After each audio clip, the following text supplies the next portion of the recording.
Ford હતો ને, Ford company જે એન્ડેવર ગાડી આવે છે, ફોર્ડ ની બધી ગાડીઓ, એ સત્ય ઘટનાનો લેખ મેં વાંચેલો, આપને કહું. ફોર્ડ હતો. હવે ફોર્ડ ઝીરો માંથી હીરો બનેલો બાપુ. એનું જીવન એટલે તમે વાંચી લેજો ક્યારેક એની જીવન કથા. એ મોટામાં મોટી દુબઈની હોટલમાં જાય છે અને અહીંયા જઈને પૂછું, ભાઈ સસ્તામાં સસ્તો મને રૂમ આપો. હવે મોંઘી હોટલમાં બાપુ સસ્તો રૂમ તો ન જ હોય. એટલે ફોર્ડ પોતે કંપનીનો માલિક જે છે એને કીધું મને સસ્તામાં સસ્તો રૂમ આપો. એટલે કંપનીના માલિક ઓળખી ગયા, આ તો ફોર્ડ છે. એટલે એને કીધું તમે તો ફોર્ડ છો અને સસ્તામાં સસ્તો તમે રૂમ માંગવાની વાત કરો છો. 2 દી પહેલા, મહિના પહેલા તમારો દીકરો આવ્યો હતો, હોટલમાંથી મોંઘામાં મોંઘો જે રૂમ હતો ઈ એને બુક કરાવ્યો હતો, તમે આવું બોલો છો? ત્યારે ફોર્ડે બહુ સારો જવાબ આપ્યો હતો. ઈ ફોર્ડ નો દીકરો હતો. યાર મારા બાપની તમને ક્યાં ખબર છે કેટલી ગરીબાઈ જોઈ છે મેં.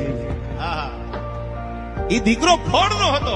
ઈ મોંઘામાં મોંઘો રૂમ માંગી કે હોટલમાં. મારા બાપની ગરીબાઈ તમે નથી જોઈ એટલે તમે મને કહો છો.